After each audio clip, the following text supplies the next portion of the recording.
Good morning दोस्तों। आज हम देखेंगे पदों के भेद, जो हिंदी व्याकरण का महत्वपूर्ण टॉपिक है। उसमें हमने देख लिया था संज्ञा, और अब देखेंगे आज देखेंगे सर्वनाम। ठीक है दोस्तों, तो चलिए मैं ज़्यादा समय नहीं लूँगा। वैसे भी यूट्यूब में मेरा वीडियो डालने में काफ़ी टाइम हो गया, तो अब कंटिन्यू रखेंगे दोस्तों। और हाल ही में अब छत्तीसगढ़ में जो एग्ज़ाम के जो ब्रेक लगा हुआ था, अर्थात आरक्षण से संबंधित जो पदों को क्लियर नहीं करता था, अब सुप्रीम कोर्ट के द्वारा वो अब अंतरिम राहत दे दिया गया है। अर्थात 58% जो आरक्षण है छत्तीसगढ़ में वो लागू हो गया। अब इसकी वजह से अब सरकार को क्या होगी, रास्ता साफ हो गई। अब वैकेंसीज अब आएंगे दोस्तों। तो प्लीज़ अपने आप पढ़ाई में लग जाइए और खूब मेहनत कीजिए, और मेरा वीडियो भी ज़्यादा से ज़्यादा शेयर कीजिए, ताकि व्यूज़ और लाइक और सब्सक्राइब ना भूलें। ठीक है दोस्तों, तो चलिए आगे बढ़ते हैं। सर्वनाम में देखते हैं कि सर्वनाम किसे कहेंगे। मैं पहले ही बताया था कि संज्ञा के स्थान पर जो शब्द का प्रयोग किया जाता है उसे हम सर्वनाम कहते हैं। ठीक है दोस्तों, सर्वनाम के भेद। अब सर्वनाम के भेद रूप और उत्पत्ति के आधार पर अलग होता है, और प्रयोग या व्याकरण के आधार पर अलग होता है दोस्तों। तो चलिए देखते हैं कौन सा इंपॉर्टेंट है, ये भी मैं बताते चलूँगा दोस्तों। अर्थात पढ़ेंगे तो सभी को, परंतु जो पेपर में आने लायक है, जो पेपर में आता है कंटिन्यू, वो मैं आपको बताने का प्रयास करूँगा। तो चलिए आगे देखते हैं। रूप के आधार पर, रूप के आधार पर सर्वनाम दो होते हैं। ठीक है, पहला मूल सर्वनाम, मूल, ठीक है, और एक होता है यौगिक सर्वनाम होता है। एक होता है मूल सर्वनाम और एक होता है मूल सर्वनाम, एक होता है यौगिक सर्वनाम दोस्तों। ठीक है, तो मूल सर्वनाम की संख्या कितनी होती है? 11। कितनी होती है दोस्तों? 11 संख्या होती है। ये याद रखिएगा। देखिए मैं फिर से बता देता हूँ कि सर्वनाम पूछेगा सर्वनामों की संख्या कितनी होती है, तो 11 होती है। अगर सर्वनाम के भेद पूछे तब हम बताएंगे 6। प्रयोग के आधार पर हो जाता है 6 भेद। ठीक है दोस्तों, 6 भेद मैं अभी बता दिया हूँ, बाद में हम इसको डिक्लेयर करेंगे पूरा। ठीक है, तो मूल सर्वनाम कितने हैं तो देख लेते हैं। पहले 11 है। 11 होती है। जो कौन कौन सा होता है? मैं, तू, आप, यह, वह, जो, सो, कौन, क्या, कोई और कुछ।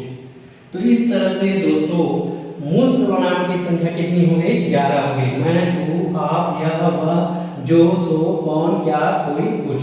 तो यह मूल सर्वनाम होते हैं दोस्तों। अब देखते हैं यौगिक सर्वनाम किसे कहेंगे। अर्थात आप जब भी केमिस्ट्री पढ़ते हैं, विज्ञान पढ़ते हैं, तो एक तत्व को आप मूल तत्व बोल दिया जाता है, और दो तत्वों को मेल से बोलते हैं यौगिक, जो बहुत सारे मिश्रण होते हैं। ठीक है, अर्थात 2। ठीक है, इसको बोल सकते हैं परिणाम जो आता है उसे यौगिक बोल सकते हैं। अर्थात इसका क्या होगा, तो इसमें बोल सकते हैं लिंग, वचन, कारक के आधार पर मूल सर्वनाम में जो परिवर्तन होता है उसे हम क्या बोलेंगे? यौगिक सर्वनाम कहेंगे। जैसे कि देखिएगा, मैंने बोला लिंग,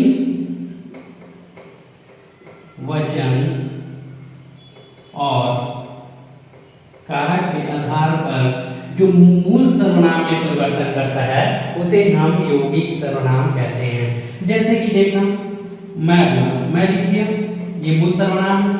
अब इसको हम कन्वर्ट करते हैं। ठीक है, जैसे कि कारक में कन्वर्ट कर देते हैं। मैंने, करता ने, मैंने लिख दिया। ठीक, कर्ता ने कर्म को, मुझको, कर्ता ने कर्म को। कारक वाला मेरा वीडियो देखिएगा दोस्तों, उसमें समझ आ जाएगा। ठीक है, कारकों की संख्या 8 है, जो इसमें हम लिख कर रहे हैं। तो मैंने, मुझको, मुझसे। ठीक है, तो इस तरह से बनते जाएगा, ये यौगिक हो जाएगा दोस्तों। उसी तरह यह कर लीजिए, यह, इसे, इसको, इन्हें, मतलब इस तरह से आपका मूल सर्वनाम से यौगिक सर्वनाम बनते जाएगा दोस्तों। तो ये हो गया हमारा रूप और उत्पत्ति के आधार पर जो सर्वनाम होते हैं हम उसको देखने का प्रयास किए। ठीक है दोस्तों, तो ये याद रखिएगा, मैंने पहले ही बताया था कि एग्जाम में अगर पूछा जाएगा कि सर्वनामों की संख्या क्या है तो 11 कहेंगे। अब हम देखेंगे कि प्रयोग या व्याकरण के आधार पर सर्वनामों के भेद कितने हैं, तो बोलेंगे हम 6 भेद है दोस्तों। अब इसको हम एक 1 बाई 1 करके चलेंगे। फिर से मैं बोल रहा हूँ, क्वेश्चन आएगा एग्जाम में, अगर सर्वनाम के भेद पूछा गया सिंपल तो आप बोलेंगे 6, प्रकार भी पूछा गया तो क्या बोलेंगे 6, परंतु अगर सर्वनाम की संख्या पूछा गया तो हम बोलेंगे 11। मूल सर्वनाम की संख्या कितने हैं तो 11, याद रखिएगा दोस्तों। चलिए आगे बढ़ते हैं। देखिए दोस्तों, अब हम देखेंगे पुरुषवाचक सर्वनाम। पहला जो भेद देखे थे 6, उसमें से पहला जो भेद है वो पुरुषवाचक सर्वनाम है, जिसको हम कह सकते हैं वक्ता या श्रोता या अन्य का बोध कराने वाला सर्वनाम ही क्या कहलाता है, पुरुषवाचक सर्वनाम कहलाता है दोस्तों।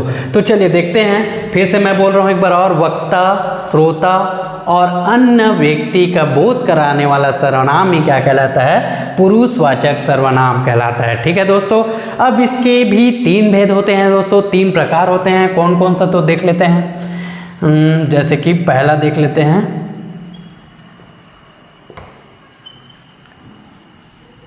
उत्तम पुरुष।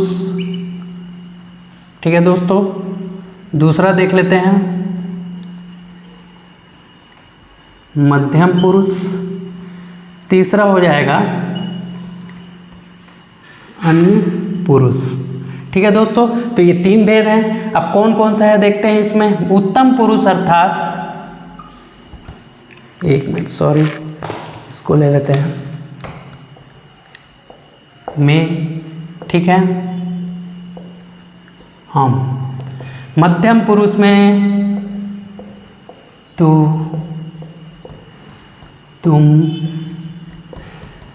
आप। अन्य पुरुष में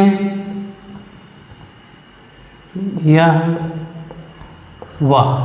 अब समझाता हूं दोस्तों। देखिए, उत्तम पुरुष में अर्थात मैं वक्ता के द्वारा अपने लिए जो सर्वनाम का प्रयोग करता है उसे क्या बोलेंगे, उत्तम पुरुष कहेंगे दोस्तों, अपने लिए। ठीक है, प्रैक्टिकली सोचना है, रटने की कोई जरूरत नहीं है इसको। उत्तम पुरुष अर्थात अपने में उत्तम, मैं आपको बता रहा हूँ, अर्थात मैं खा रहा था, हम जा रहे थे, ये सब वो वाक्य क्या होगा, उत्तम पुरुष कहलाएगा दोस्तों। मैं खाना खा रहा था, एक उदाहरण देख लेते हैं, मैं खाना खा रहा था। आप पूछेगा मैं कौन सा सर्वनाम है, ठीक है, और आपके ऑप्शन में आ जाएगा पुरुषवाचक सर्वनाम या फिर निजवाचक सर्वनाम, निश्चयवाचक सर्वनाम, अनिश्चयवाचक सर्वनाम। तो पहले हम क्या कहेंगे, पुरुषवाचक सर्वनाम। ठीक है दोस्तों, ये तीनों को भूल जाओ। अभी हम देखेंगे पुरुषवाचक। ठीक है, अगर इसको बोला गया है कि निम्न में से कौन सा, अंडरलाइन दे देगा आपको, और निम्न में से कौन सा सर्वनाम है बोलेगा तो आप, ठीक है दोस्तों। और अगर चौथा, अगर ऐसा ऑप्शन दे दिया, यह मैं जो शब्द है वो निम्न में से कौन सा सर्वनाम है, उत्तम पुरुष, मध्यम पुरुष या अन्य पुरुष, तो आप जो पढ़े हैं मैं शब्द आ रहा है, अर्थात वक्ता, मैं बोलने वाला हूँ, आप श्रोता हैं, तो यही चीज़ है, इसमें क्या हो जाएगा, उत्तम पुरुष आ जाएगा। तो इस तरह से दोनों को उदाहरण समझे दोस्तों। तो चलिए आगे बढ़ते हैं। उसी तरह मध्य दोस्तों, मध्यम पुरुष अर्थात तू, तुम, आप, अर्थात मध्यम, वक्ता मैं, आप श्रोता। मध्यम पुरुष को हम श्रोता बोल सकते हैं, या यह बोल सकते हैं कि जो वक्ता किसी दूसरे से बात करने के लिए जिस सर्वनाम का प्रयोग करे उसे हम क्या कहेंगे, मध्यम पुरुष कहेंगे। अर्थात देखिएगा उदाहरण, तू कहाँ गया था, तू कहाँ गया था, तुम बहुत होशियार हो। तो इस तरह से तू और तुम आप बहुत होशियार हो। ये वाक्य बना के देखना है दोस्तों। और यह ऑप्शन में ना रहे तो क्या बोल सकते हैं, पुरुषवाचक सर्वनाम ही कहेंगे। ठीक है दोस्तों, ये हो गया मध्यम पुरुष। अब अन्य पुरुष देखते हैं दोस्तों। तो अन्य पुरुष अर्थात वक्ता या लेखक, पाठक व श्रोता किसी तीसरे के बारे में बात करे तो वो क्या कहलाएगा, अन्य पुरुष कहलाएगा। अर्थात मैं और आप किसी अन्य के बारे में बात करें वह क्या कहलाएगा, अन्य पुरुष कहलाएगा। जैसे कि वह बहुत सुंदर है, वह बहुत सुंदर है। पास के लिए बोल देते हैं, यह होशियार बच्चा है, बोल देते हैं। तो यहाँ इस तरह से उदाहरण समझिए दोस्तों, वह बहुत सुंदर है अर्थात मैं आपको बता रहा हूँ वह बहुत सुंदर है। इस तरह से हम तीसरे व्यक्ति के बारे में बात कर रहे हैं। और दूसरा वाक्य, यह बहुत होशियार बच्चा है, यह होशियार बच्चा है अर्थात पास में है और हम और आप तीसरे बारे में ही बात कर रहे हैं। तो इस तरह से हो गया उत्तम पुरुष, मध्यम पुरुष और अन्य पुरुष। अब देखेंगे दोस्तों सेकेंड होता है, देखिए दोस्तों सेकेंड हो गया निजवाचक सर्वनाम।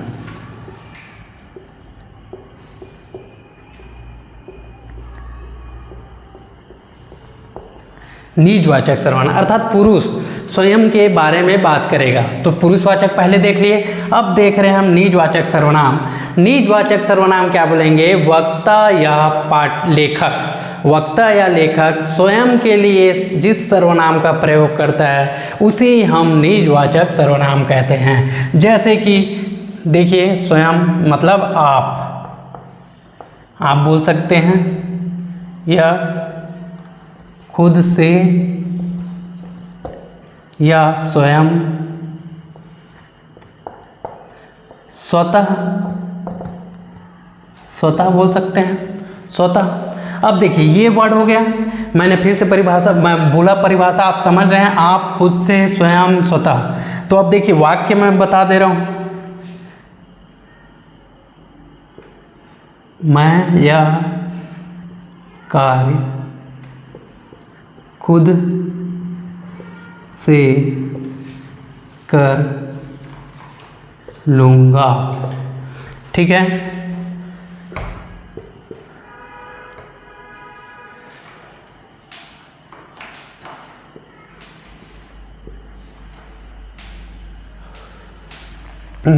तो यही उदाहरण देखिए दोस्तों, मैं यह कार्य खुद से कर लूँगा, मैं यह खाना खुद से बना लूँगा, स्वयं बना लूँगा।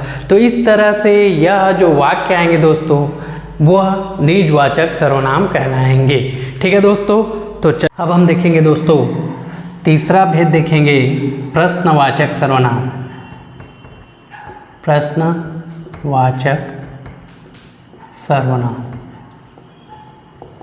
ठीक है। तो प्रश्नवाचक से आपको यह बोध हो जाता है कि कहीं न कहीं इस वाक्य में प्रश्न होगा, अर्थात वक्ता या लेखक के द्वारा जिस वस्तु, स्थान, जगह या कार्य के लिए जिस सर्वनाम का बोध करता है या जिसे जानने के लिए उस शब्द का प्रयोग करता है उसे हम प्रश्नवाचक सर्वनाम कहेंगे।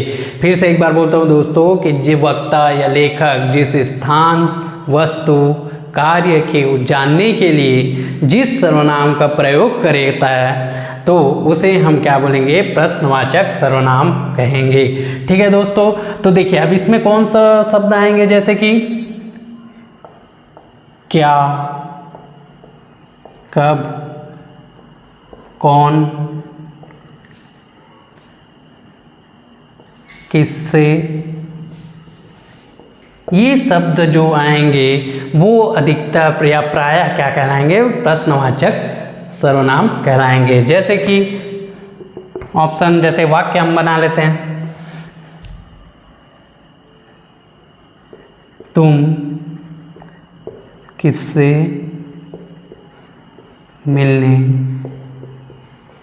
गए थे, एक हो गया। ठीक है, दूसरा हो गया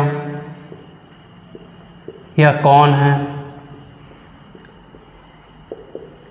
अब आप बोलेंगे दोनों वाक्य में तो तुम भी है और यह भी है, और इसमें किससे भी है और कौन भी है, तो ये आपको समझना है। अंडरलाइन दिया जाएगा, यहाँ पर अंडरलाइन कर दिया जाएगा।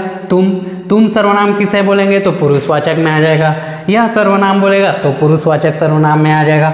और अंडरलाइन अगर किससे बोल दिया कौन है, तो ये आप स्वतः ही जान डालेंगे कि प्रश्नवाचक है, तो प्रश्न पूछा जा रहा है पर किससे और कौन, तो ये हो जाएगा प्रश्नवाचक सर्वनाम दोस्तों।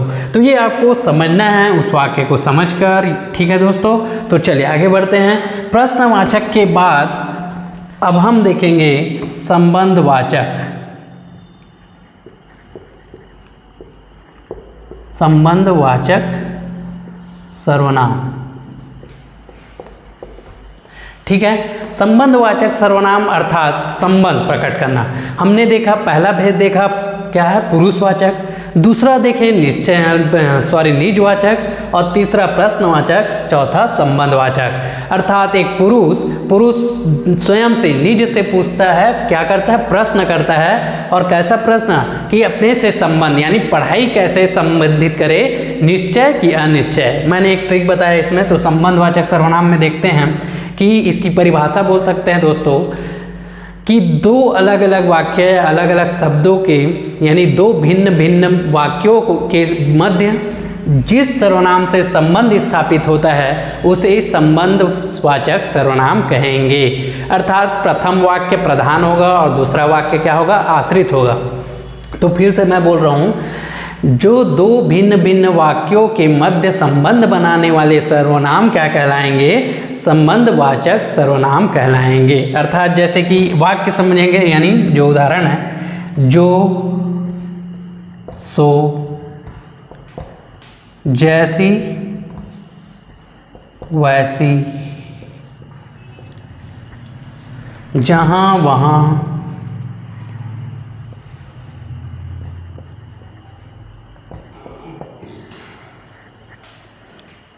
जैसा वैसा। इसका वाक्य देख लेते हैं। जैसी करनी वैसी भरनी बोलते हैं, जहाँ जाओगे वहाँ पाओगे, ये बोल देते हैं। जैसा करोगे वैसा भरोगे। तो इस तरह से जैसे शब्द हैं दोस्तों, दो भिन्न वाक्यों के मध्य संबंध प्रकट कर रहे हैं, ये जो वाक्य शब्द हैं वह संबंधवाचक सर्वनाम को क्या करते हैं, निरूपित करते हैं। ठीक है दोस्तों, तो इस तरह से आपको मैंने समझाने का प्रयास किया। अब देखेंगे दो भेद हमारे बच गए हैं, निश्चयवाचक और अनिश्चयवाचक। फिर से मैं रिपीट कर रहा हूँ, पहला हमने देखा प्रश्नवाचक सर्वनाम, दूसरा पुरुषवाचक सर्वनाम, और दूसरा देखा हमने निजवाचक सर्वनाम, तीसरा देखा प्रश्नवाचक, चौथा देखे संबंधवाचक। अब देखेंगे हम निजवाचक और निश्चयवाचक और अनिश्चयवाचक। ठीक है, तो चलिए आगे बढ़ते हैं। कहलाएगा निश्चयवाचक सर्वनाम कहलाएगा, अर्थात किसी निश्चित व्यक्ति, वस्तु, घटना या कार्य का बोध कराने वाला सर्वनाम क्या कहलाएगा, निश्चयवाचक सर्वनाम कहलाएगा। अब देखेंगे इसके वाक्य क्या क्या होंगे, जैसे कि दूर की वस्तु और समीप की वस्तु कह सकते हैं। ठीक है दोस्तों, तो समीप की वस्तु के लिए हम क्या प्रयोग करते हैं, यह, इन्हें, इनका,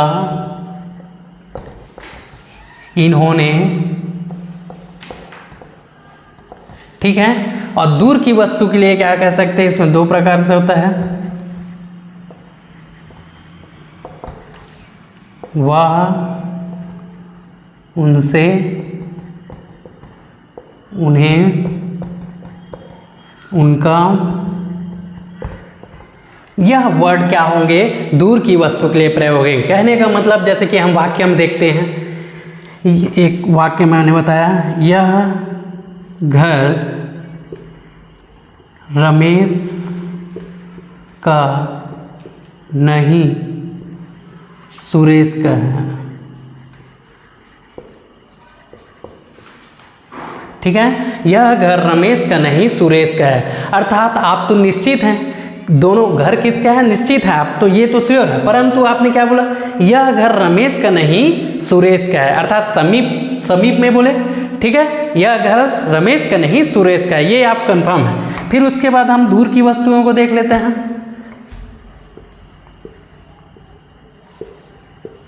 वह लड़का रमेश नहीं सुरेश है। बोल रहे हैं अर्थात दूर में कहीं ना कहीं वो दूर में खड़ा है, तभी आप बोल रहे हैं वह लड़का रमेश नहीं सुरेश है। मतलब आप निश्चित हैं और कहीं ना कहीं दूर की वस्तु के लिए वो किसी व्यक्ति के लिए प्रयोग कर रहे हैं। ठीक है, तो यही यहाँ पर वाक्य से समझ आ रहा है दोस्तों, यह घर रमेश का नहीं सुरेश का है, निश्चित है, और वह लड़का रमेश का नहीं सुरेश का है। तो ये हो गया आपका निश्चयवाचक सर्वनाम। आपको इसमें अंडरलाइन नहीं देगा, आपको एक वाक्य दे दिया जाएगा और इस पर पूछा जाएगा कि यह कौन सा वाक्य किस सर्वनाम में आएगा, तो आप बोल सकते हैं निश्चयवाचक सर्वनाम। ठीक है, और अंडरलाइन पर्टिकुलर अंडरलाइन दे दिया जाएगा, तब आपको समझना है कि यह पुरुषवाचक है, निजवाचक है या प्रश्नवाचक है या संबंधवाचक। ठीक है दोस्तों, तो चलिए आगे बढ़ते हैं। निश्चयवाचक हो गया दोस्तों, अब देखते हैं हम अनिश्चयवाचक सर्वनाम।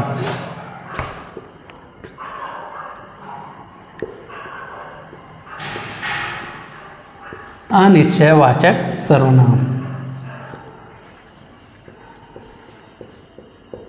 ठीक है दोस्तों। अनिश्चयवाचक सर्वनाम यानी किसी वस्तु, घटना या कार्य का निश्चित ना होना बोध हो तो उसे हम क्या बोलेंगे, अनिश्चयवाचक सर्वनाम कहेंगे।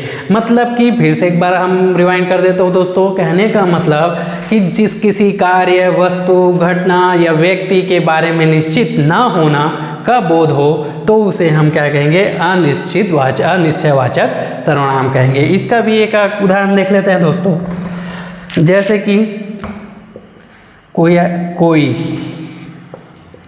कुछ, किसी न किसी,